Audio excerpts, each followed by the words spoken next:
gospel of our Savior Jesus Christ according to Mark. Glory to you, Lord Christ. 6 days later, Jesus took with him Peter and James and John and led them up a high mountain apart by themselves.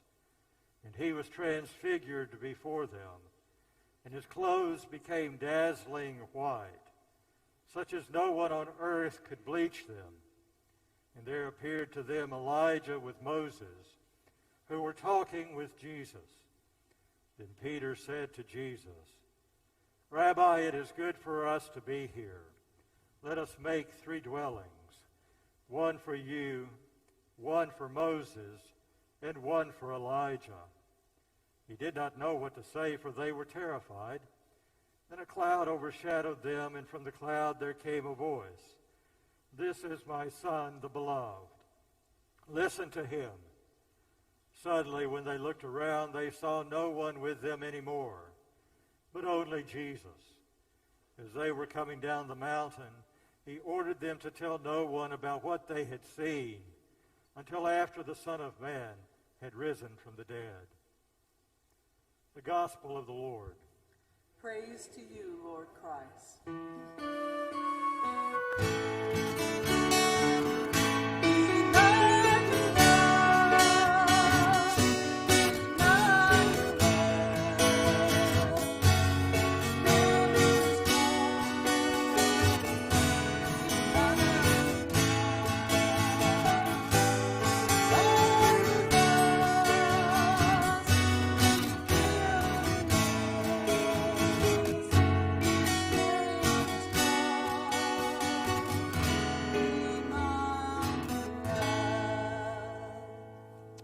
Be seated.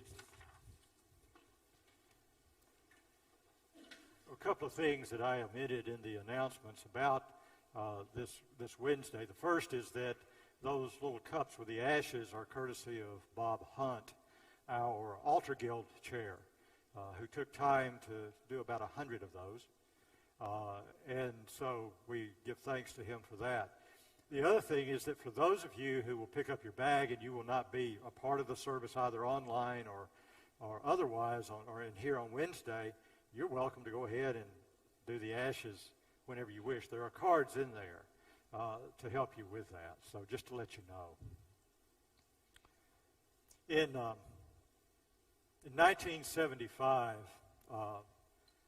after my second freshman year of college,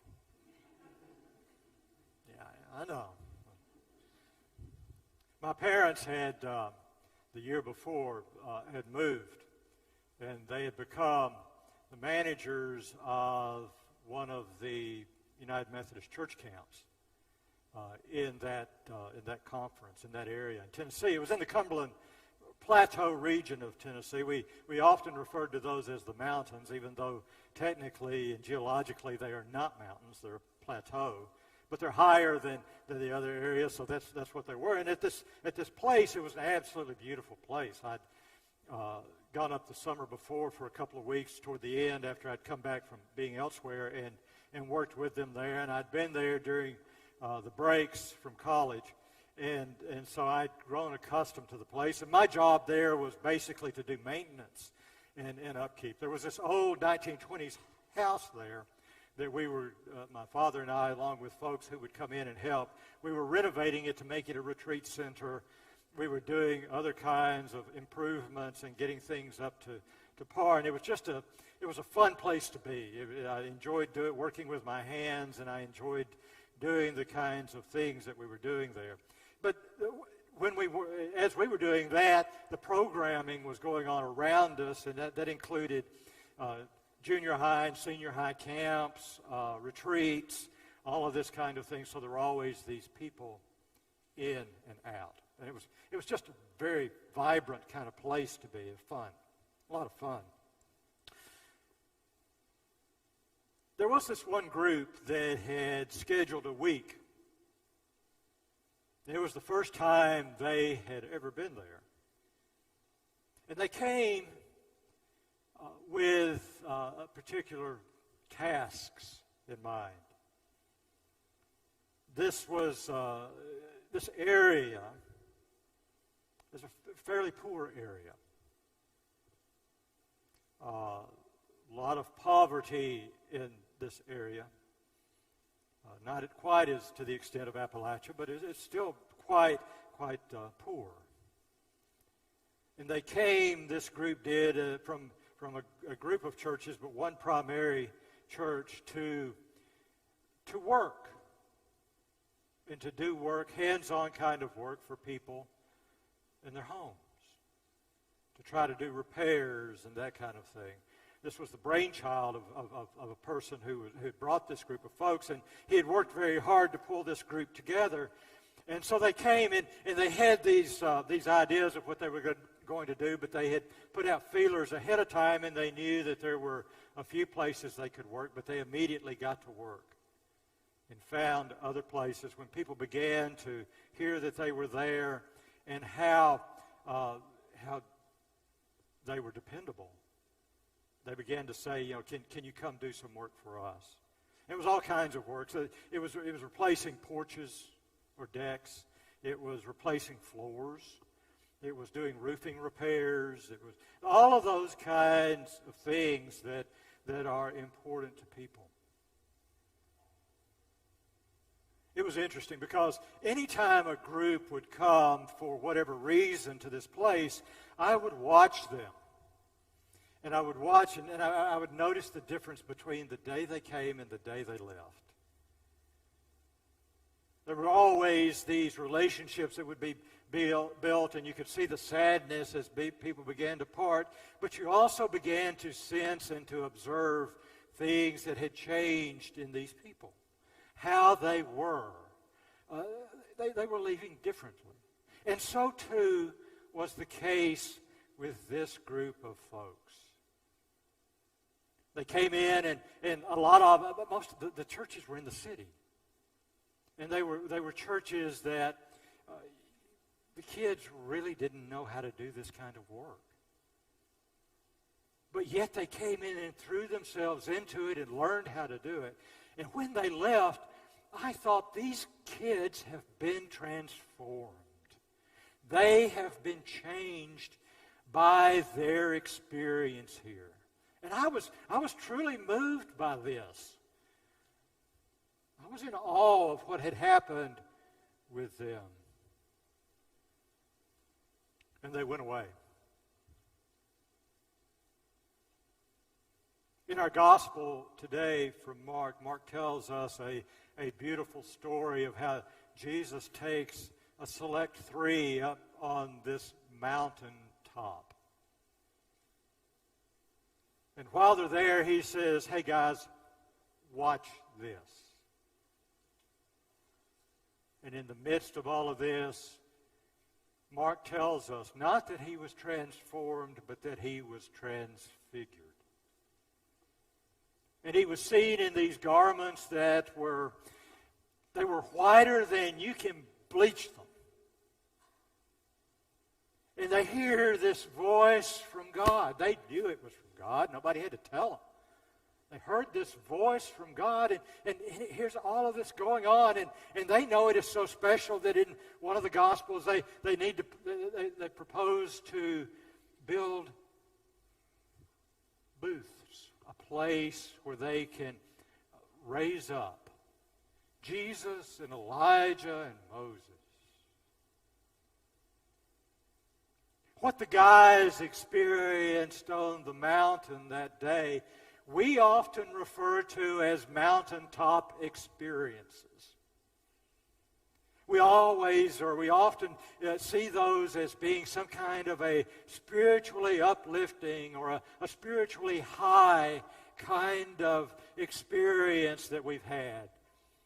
Like when these groups would come in and they would be there for the week and they would build these relationships and they would be touched somehow deeper than they had been touched before or in a new and different way. And they would go away talking about this mountaintop experience. You and I, we've probably had those kinds of times in our lives, and we may or may not have called them that. But that's what I'm talking about. It became so special to them that they somehow wanted to enshrine it. Elijah and Moses and Jesus, all three there together.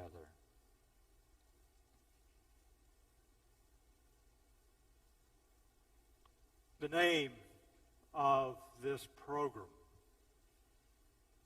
that came that summer in 1975 was Mountaintop. TOP, Tennessee Outreach Project. They did incredible stuff, an incredible amount of work. They built an outhouse. Most of the kids, I dare say probably every kid that participated in that had never been a part of an outhouse in any way. Some of us knew them quite intimately, but not them. They did so knowing that this was important to other people. And yet, as they left this mountaintop experience, they left in a different way.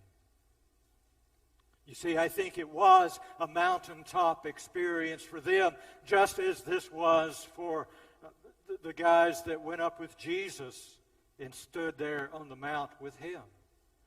I think this was spiritually as important for them as it was for those three people. And I think in some ways it may have transformed them. I can tell you this. I didn't have much to do with them after that because I was otherwise engaged, and I knew that they were there, and I knew that they continued to go. I decided that I would Google them. They're still going. 45 years. This program has been going in the same area. They've served over 300 families, over 400 projects, over 45,000 volunteer hours. Important. Very important to the life of that area, but also to the lives of those who have gone and participated in this program. You know, when Jesus changed, we don't refer to him as being transformed in this. The Gospels refer to it as being transfigured. And, you know, I think that's an important distinction because I think what happened with Jesus is that those guys that were gathered there, two things happened to them. One was that they saw Jesus for who Jesus truly was.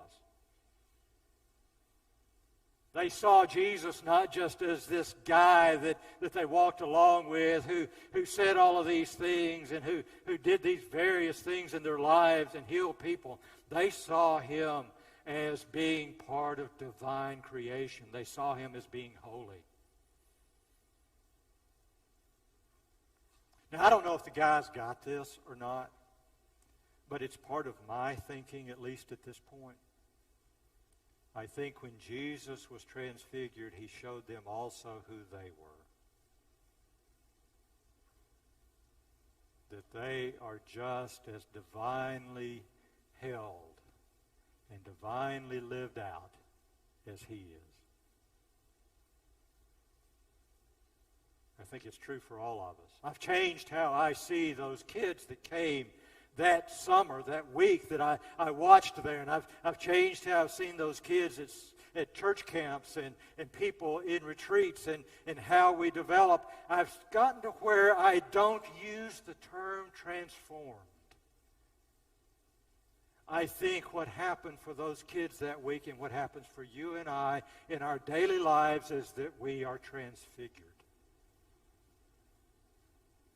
And that you and I, out of that, have two tasks that are very important tasks in our lives.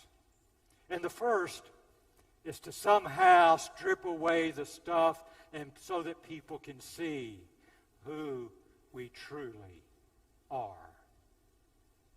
That's what those kids did. They stripped that away. They didn't let fear or lack of knowledge or lack of experience get in their way. They lived out being holy with the people in that community. And I think that's one of our tasks. But I think you and I have another task, and I think it is much more difficult. So I'll tell you that up front. And I think our task is to see through what other people present and to somehow get a taste and vision of them transfigured. It's important. It's important enough that it's part of our baptismal covenant. Will you seek Christ in all persons, loving your neighbor as yourself? Now, let me tell you, it's a real stretch with some folks. It takes a lot more work than I often want to put in to look beyond the junk that they put out there to see them transfigured. But I think it's almost harder to see people transfigured in day-to-day life. It's easy to overlook it. I mean, if we've got someone who's a hero, I mean, that's easy to see. But to look beyond the day-to-day persona and see in each person we encounter the presence of the holy, the presence of the Creator, the breath of God living out in that person, that's tough. So here's what I want to propose. Let's make this a goal for Lent.